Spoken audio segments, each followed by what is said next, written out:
Assalamualaikum warahmatullahi wabarakatuh.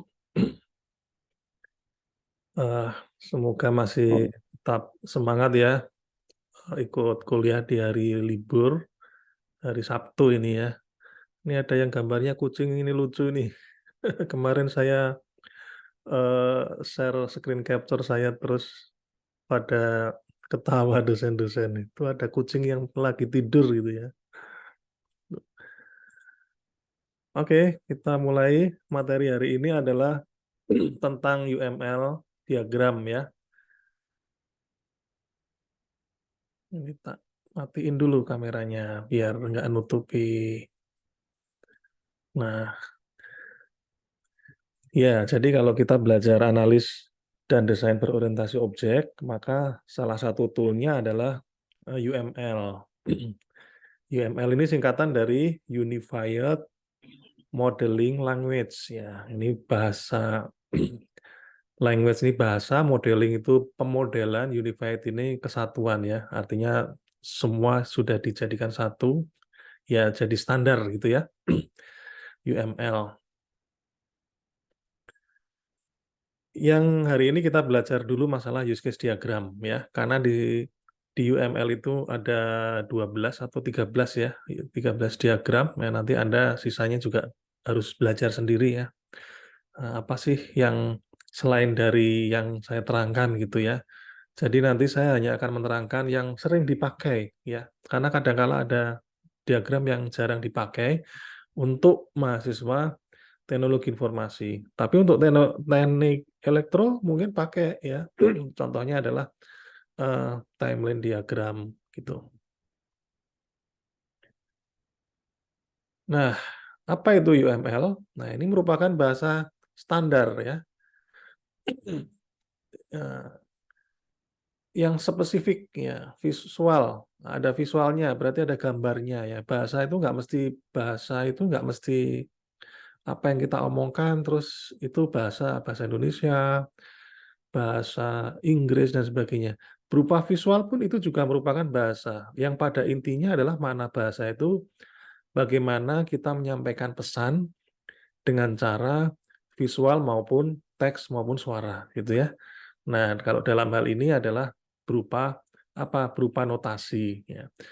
Bahasa itu kan fungsinya untuk memberikan pesan, kemudian untuk menstandarkan. Jadi kalau Anda bicara dengan orang Indonesia, bahasanya atau ingin menyampaikan pesannya ya menggunakan bahasa Indonesia gitu ya. Artinya apa? Artinya sudah ada standarnya. Oh, bahasa Indonesia itu seperti ini.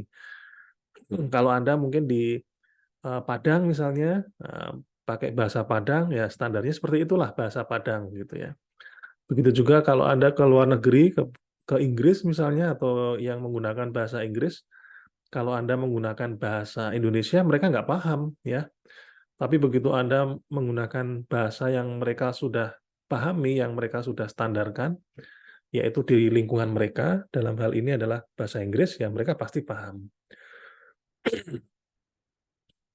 Ya, jadi UML ini sebagai bahasa standar untuk memvisualisasikan ya, kemudian menspesifikasikan, membangun, constructing, dan mendokumentasikan artifak dari sistem software. Artifak itu ya berarti ini apa? Sesuatu yang dibuat begitu ya.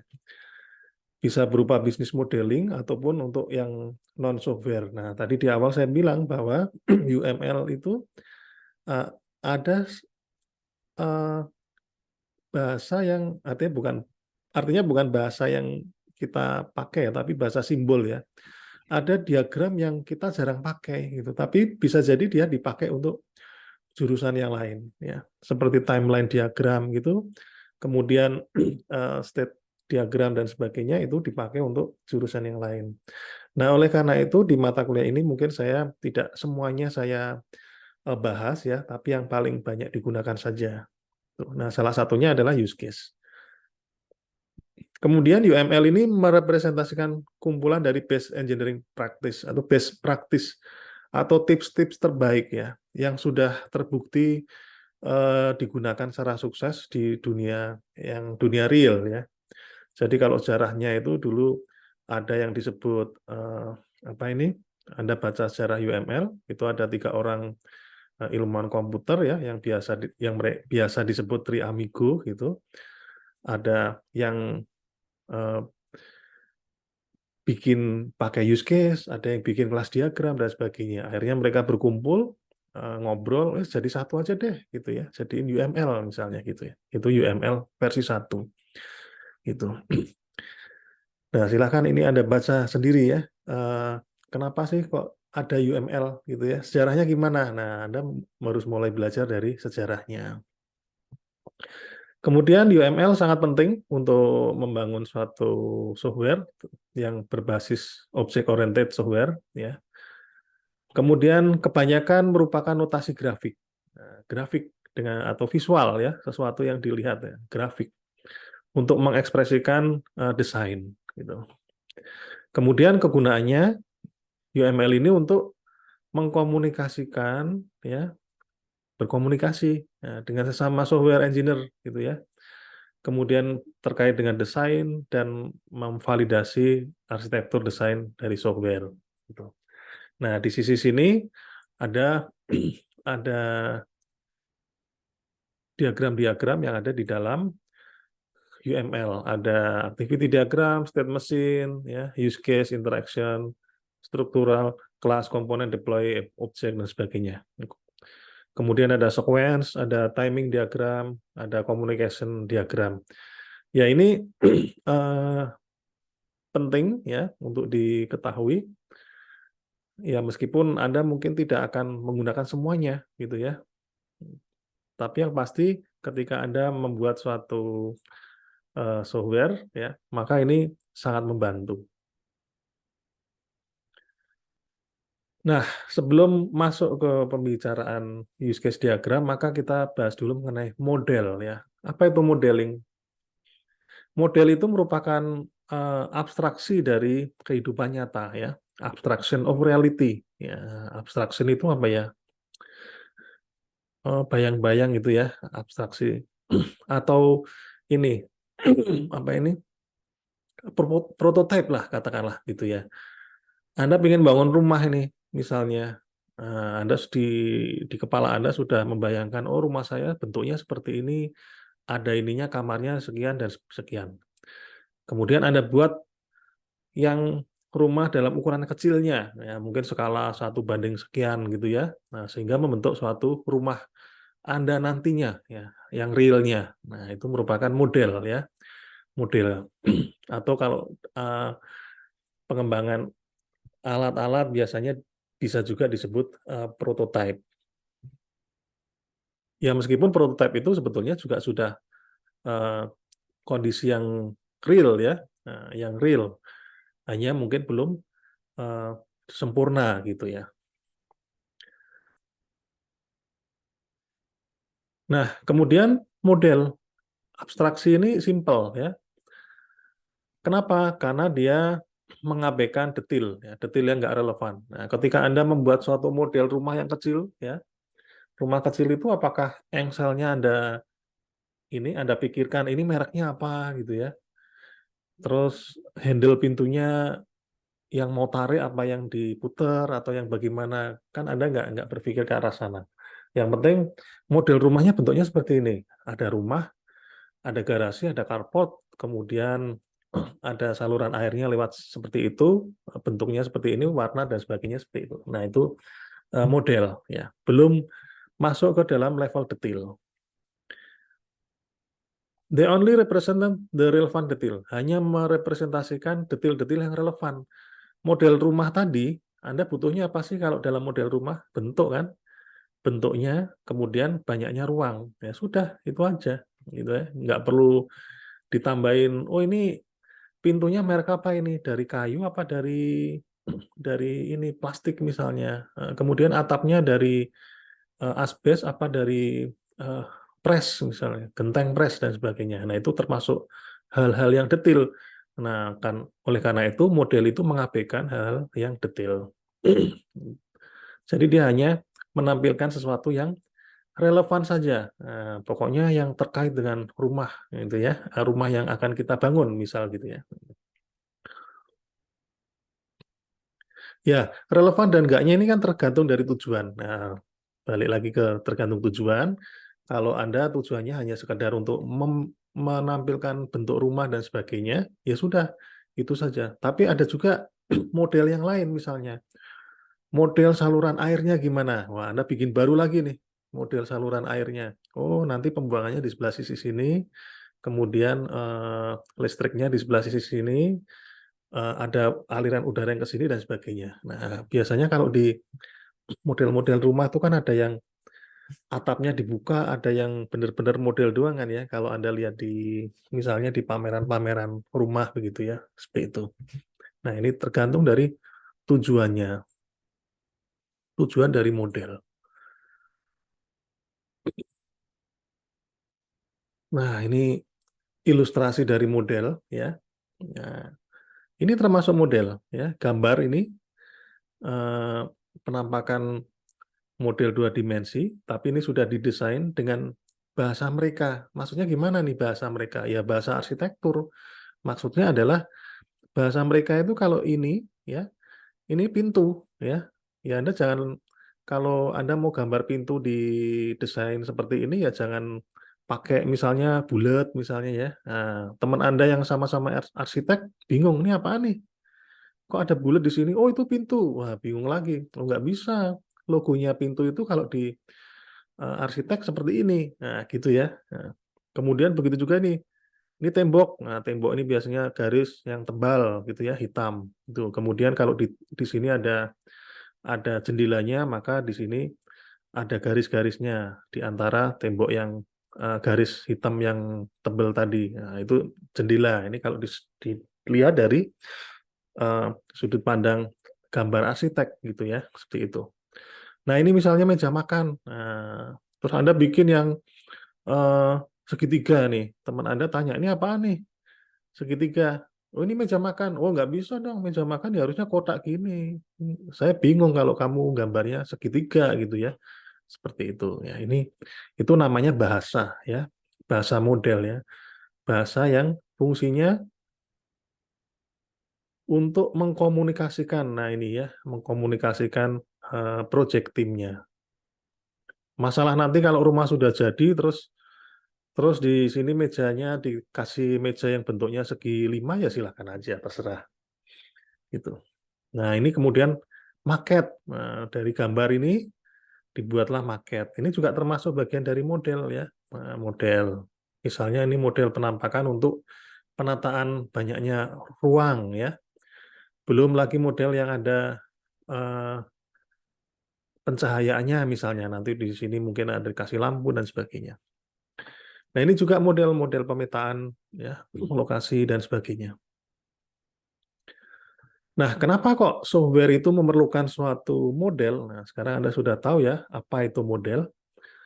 Ya, karena software zaman sekarang itu semakin kompleks ya.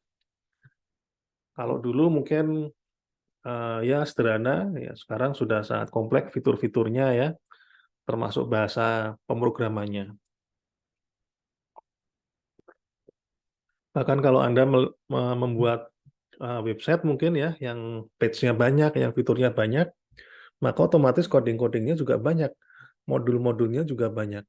Dan bisa jadi dalam satu project itu programmernya tidak hanya satu, tapi beberapa. Misalnya ada yang bikin apa, Abimanyu misalnya bikin modul login, nah kemudian Ahmad Hussein bikin modul yang, register, kemudian Aldi bikin modul yang untuk pendataan, karyawannya misalnya seperti itu, atau ada lagi yang bikin modul untuk perhitungan lembur dan sebagainya. Nah itu harus bisa berkomunikasi ya, ini harus ada orangnya yang menyatukan mereka. Nah, kemudian seperti halnya pertemuan kemarin tuh ada yang namanya project manager kan ya, ya fungsinya, bagaimana para programmer tadi bisa saling berkomunikasi. Nah, kalau menggunakan coding, bisa jadi kode itu tidak selalu dipahami oleh developer ya, gitu. Tapi kalau menggunakan notasi misalnya, nah itu langsung cepat gitu ya, cepat paham.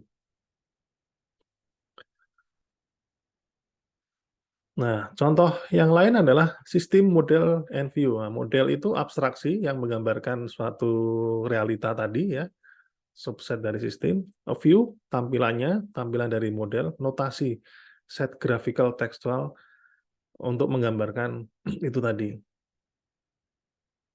View dan model kadang-kala bisa jadi overlap. Nah, tadi di rumah tadi, rumah yang gambar slide sebelumnya, model, kemudian tampilannya itu ya yang ada di rumah-rumah tadi ada beberapa ruangan dan sebagainya. Notasi itu yang ada di gambar tadi ya, nah, seperti itu. Misalnya sistem aircraft, nah ini pesawat terbang. Modelnya, nah, sistem aircraft, sistem pesawat terbang ini. Modelnya bisa flight simulator, bisa scale model, artinya pesawat yang versi yang bentuk miniaturnya ya. Kemudian model yang lain adalah flight simulator. Itu. Atau bisa jadi model yang lain berupa apa ini? Sistem eh, pengkabelannya misalnya. Nah, kemudian bagaimana ini dirancang? Nah, ada di sini di view-nya, blueprint ya. Pengkabelannya bagaimana, sistem apa ini bahan bakarnya bagaimana ya. Nah, ini contohnya ini termasuk model model apa ini kira-kira? Cara kerjanya mungkin katakanlah ini sebagai model untuk kelistrikannya ya, secara garis besar. Nah, ini secara garis besar. Nah, ini yang lebih detail lagi nih, blueprint-nya ya. Nah, listriknya detailnya seperti ini loh. Tapi kalau yang nggak detailnya kayak gini gitu ya, dari ini di sini ada listrik, terus ada kabel ke sini ngalir dan sebagainya, di sini eh, kontrolernya misalnya. Nah, level detailnya seperti ini. Nah, ini di bagian mana gitu ya, seperti itu. Nah, itu model. Di sini ada sistem aircraft tadi, terdiri dari beberapa model di dalamnya pasti ya, yang subsistem tadi. Kemudian ada view dan sebagainya. Itu. Seperti halnya bangun rumah ya. Rumah itu ada sistem rumah misalnya kita sebut sistem yang gedenya di sistem rumah. Ada model rumahnya, kemudian ada view listriknya, view airnya, kemudian apa lagi? View jaringan eh, internet kalau misalnya ada ya, atau misalnya rumahnya lantai 3 gitu ya, ya mungkin perlu ya ada view tentang jaringan telepon atau jaringan komputernya.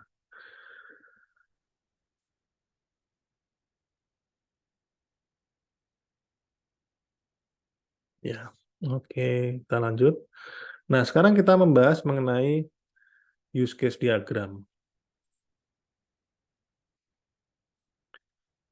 Apa itu use case diagram?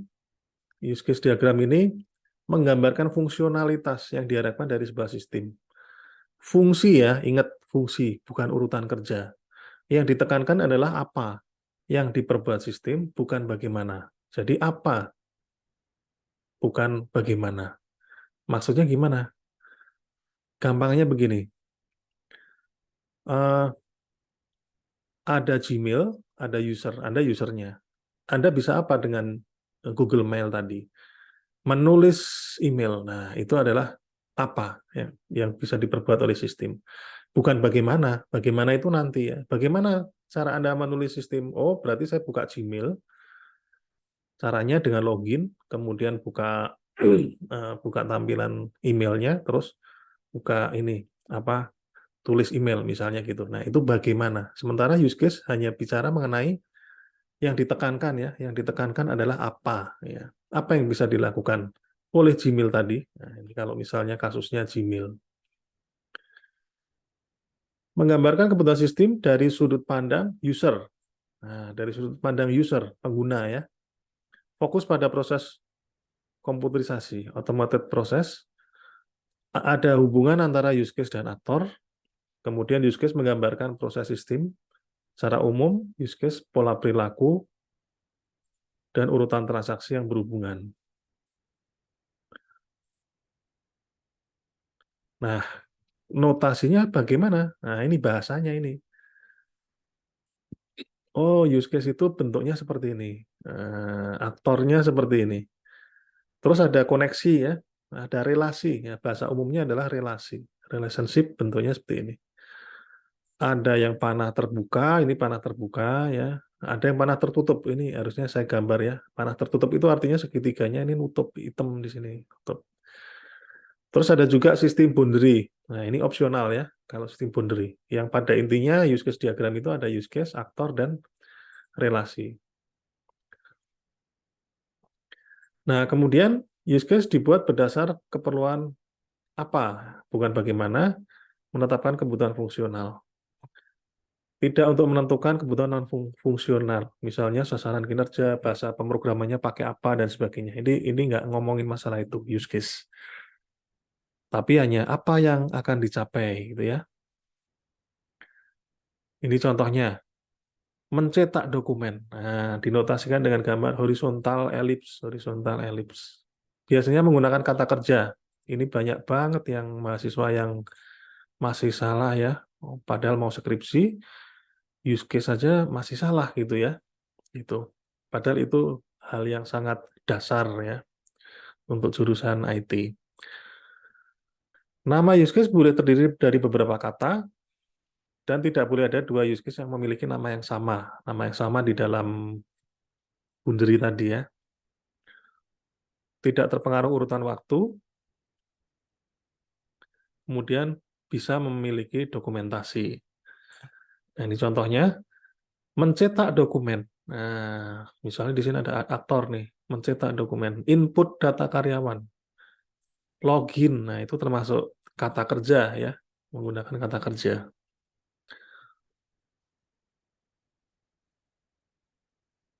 Kemudian ada aktor, ya. Aktor ini menggambarkan orang atau sistem atau external entity yang menyediakan atau menerima informasi dari sistem. Aktor, ya, menyediakan atau menerima. Menggambarkan sebuah tugas atau peran, nah, dan bukan posisi sebuah jabatan. Ingat ya, bukan sebuah posisi jabatan. Nggak mesti harus posisi sebuah jabatan, tapi perannya, peran di dalam si eh, sistem tersebut. Tapi kalau misalnya kita isi dosen, mahasiswa, boleh nggak? Ya boleh, boleh-boleh saja ya, gitu ya. Tapi dia kan memiliki peran ya. Dosen punya peran. Perannya apa ya? Dia ngajar. Oh, ngajar berarti dia nanti ada ngajar mata kuliah. Input nilai, oh berarti dia nanti menginputkan nilai mata kuliah tertentu. Memvalidasi KRS, ya kan? Nah, itu peran dari dosen misalnya. Begitu juga mahasiswa. Mahasiswa ada cetak KRS misalnya. Kemudian eh, membayar SPP misalnya, di situ ada menu bayar SPP. Aktor biasanya menggunakan kata benda, tidak boleh ada komunikasi langsung antar aktor. Nah, ini nggak boleh. Ya, yang seperti ini nggak boleh. Kasir ke konsumen. Ngapain ini kasir ke konsumen itu ya? Nah, bingung nantinya. Oke, lanjut. Aktor kalau misalnya dalam bentuk sistem ya boleh-boleh saja ya. Tapi ini jarang ya, jarang. Adanya aktor bernama time yang mengidentifikasikan schedule event ya. Ya ini boleh tapi jarang. Letakkan aktor pada pojok kiri atas dari diagram. Nah, ini contohnya ya.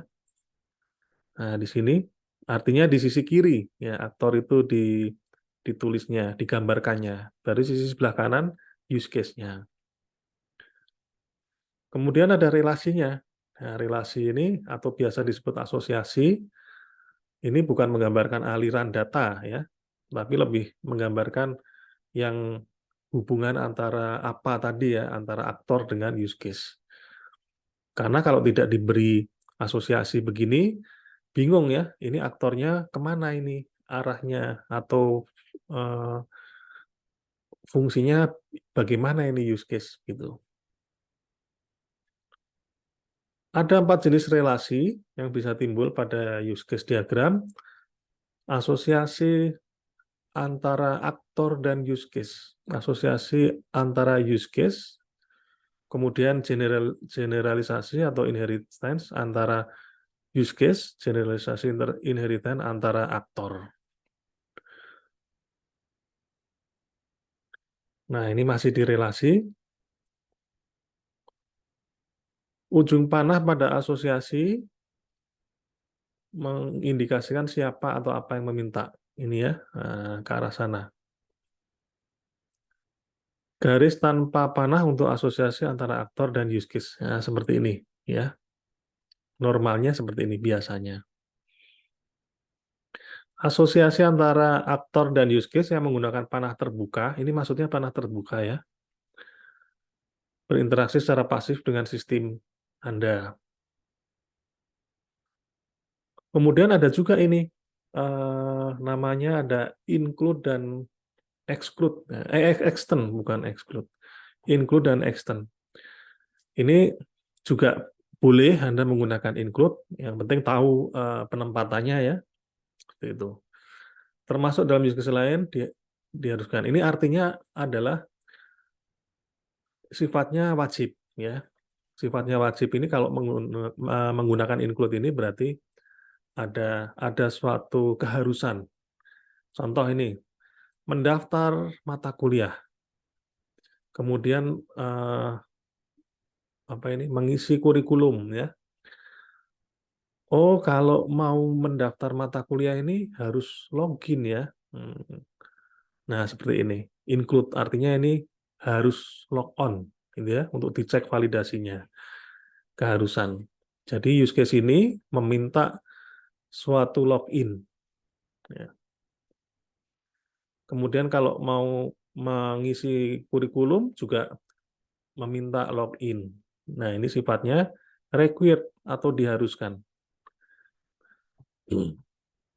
Ini kalau Anda mau menggunakan include ya, tapi biasanya jarang ya. Biasanya di sini ada login tersendiri, use case login. Nah, itu lebih lebih aman biasanya.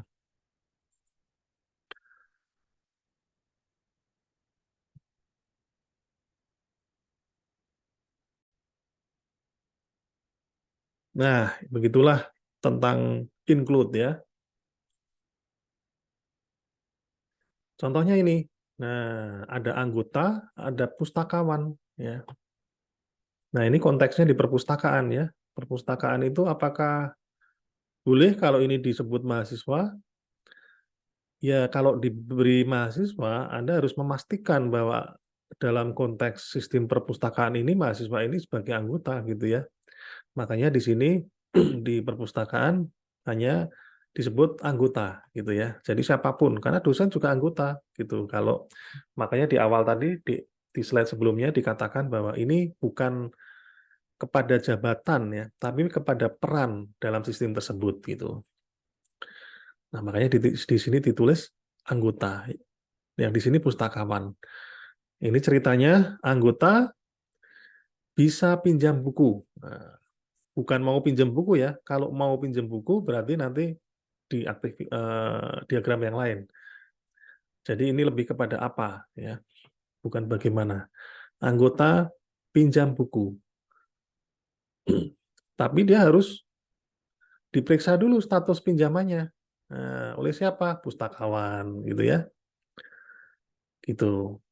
Ini juga boleh ya. Atau misalnya anggota mencari buku melalui misalnya kalau di Unsada ini pakai e-library ya. Nah, di sini misal ada loginnya ya, misal. Tapi sekarang kan nggak ada ya. Ini permisalan aja. Misal harus log on as anggota. Nah, ini boleh menuliskannya seperti ini. Include tanda panah login sebagai anggota. Begitu. Kemudian di samping include ada extend. Nah, extend ini sifatnya opsional atau jika syarat terpenuhi ya. Tapi beberapa referensi mengatakan lebih pasnya adalah opsional. Misal Anda sudah mengisi KRS ya, maka boleh Anda tambahkan nih extend untuk apa? cetak KRS. Karena habis itu Anda harus lapor ke dosen PA untuk menunjukkan KRS. Gitu. Nah, itu contohnya, contoh extend.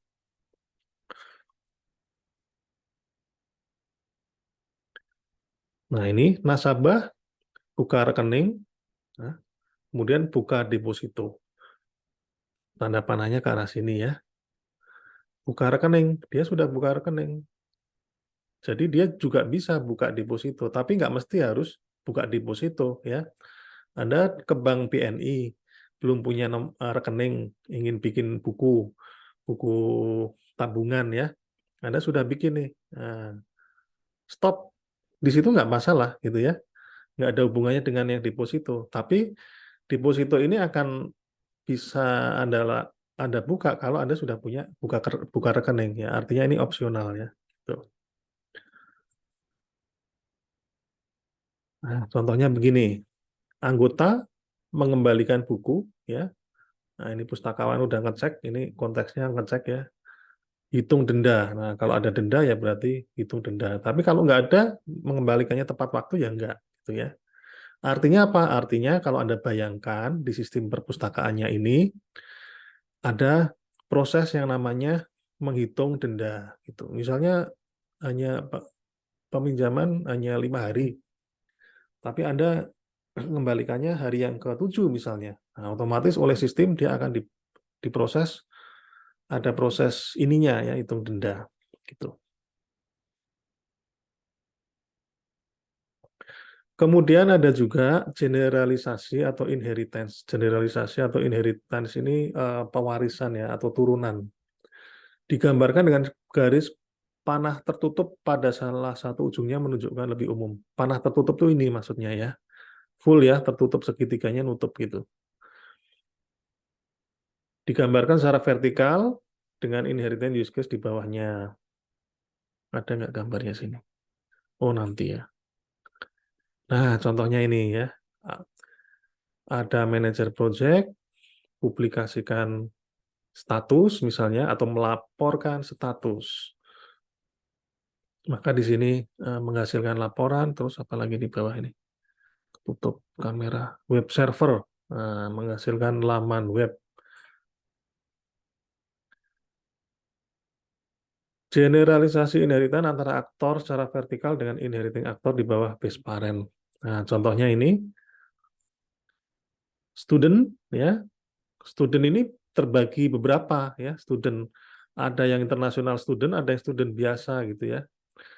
Nah, ini student mendaftar, enroll itu mendaftar ya. Mendaftar, kemudian include ya, dia harus ikut seminar ya. Family member, di sini ada external enroll international student, kemudian di sini international student. Ya, jadi murid di sini, student yang di sini turunan dari student. Contoh yang lain,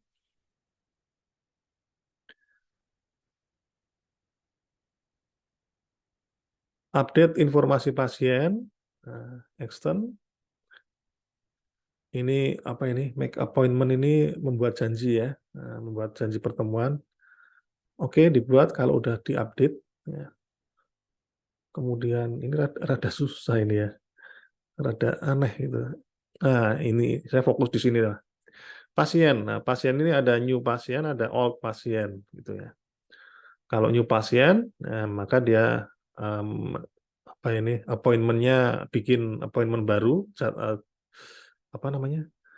Jadwal baru, kemudian yang old ya jadwal yang lama, kemudian masuk di artinya make appointment. Artinya yang ini merupakan use case ini yang di bawah turunan dari yang ini gitu. Kemudian ada juga package diagram. Nah, package diagram ini fungsinya untuk memecah-mecah atau mengelompokkan gitu ya, mengelompokkan elemen dalam package.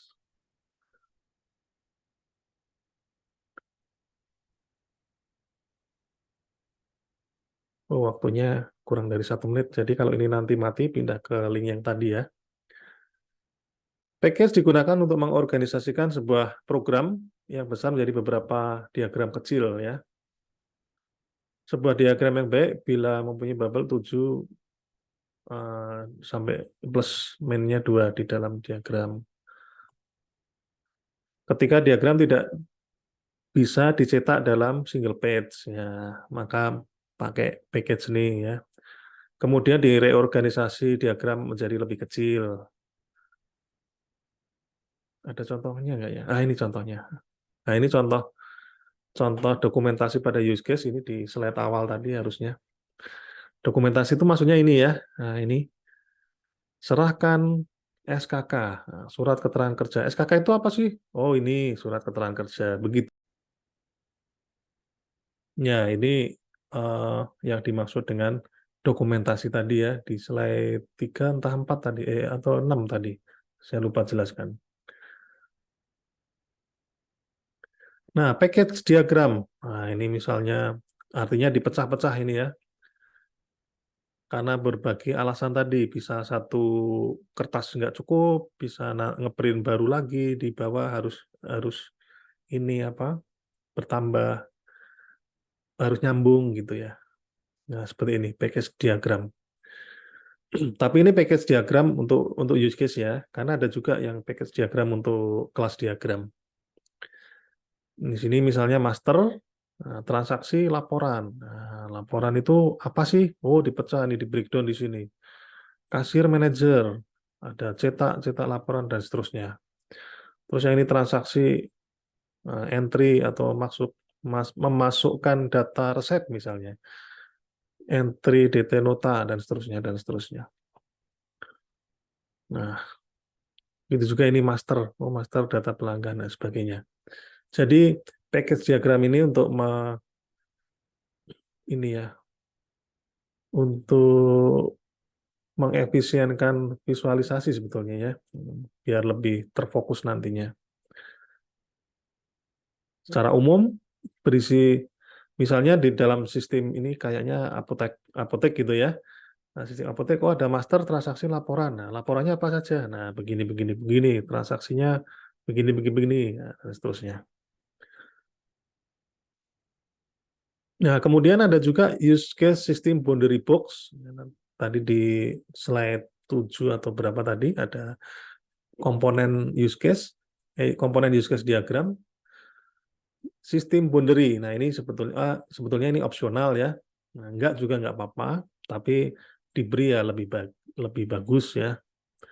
Penggunanya lebih kepada opsional. Ini boundary itu ini maksudnya. Kotak ini ya. Dan kadang-kala ada kotak gede, yang lebih gede lagi nanti di sisi kiri atas diberi nama. Ini use case apa sih misalnya? Oh, use case tentang pendaftaran mahasiswa baru, misal seperti itu. Apabila memberikan beberapa alternatif sistem yang dapat dijadikan pilihan. Nah, begitulah ceritanya. Nah, silakan nanti tugasnya dikerjakan. Ini ada tugas, ya. PT ini ya punya kegiatan transaksi di bagian penjualan dan seterusnya, ada pemesanan barang, ada pembuatan kwitansi, ada pembuatan laporan. Di masing-masing ini, poin 1, 2, 3 ini punya ada job desk-nya sendiri-sendiri, secara tersurat maupun tersirat ya, seperti itu. Nah, silahkan buatlah use case diagram dengan menggunakan software case. Nah, masih ingat case itu apa kemarin? Komputer Aided Software Engineering ya. Kalau untuk teknik mesin namanya CAD/CAM ya. Computer Aided Design and atau mesin gitu ya, CAD/CAM. Kalau untuk anak IT ya disebutnya CASE, Computer Aided Software Engineering. Contohnya apa? Contohnya ada Star UML ya, Rational Rules, Umbrella, banyak macam-macam. Yang penting jangan pakai Visio, jangan pakai yang Paintbrush apalagi ya, apa misalnya dari Microsoft Word. Nah, jangan. Meskipun itu memang ada fitur untuk gambar-gambarnya tadi ada, tapi saya ingin Anda membuatnya menggunakan software case. Ya, silakan bisa di-download Umbrella Ambrilo itu gratis, Stario ML juga gratis, Rational Rose juga kalau Anda punya ya silahkan ya, seperti itu. Supaya Anda bisa berinteraksi dengan software tersebut. Ada pertanyaan sampai di sini?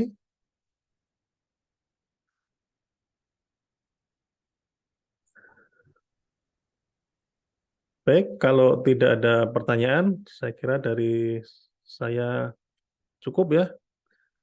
Ada yang bekerja, masuk kerja hari Sabtu? Nggak ada ya? Ya, santai berarti ya. Terima kasih. Assalamualaikum Ya warahmatullahi Pak. wabarakatuh. Ya. Waalaikumsalam. Waalaikumsalam Oh, warahmatullahi wabarakatuh. Sampai Abimanyu jumpa Pak. bekerja ini. Abimanyu kerja di mana, Abimanyu? Tempat kursus Pak.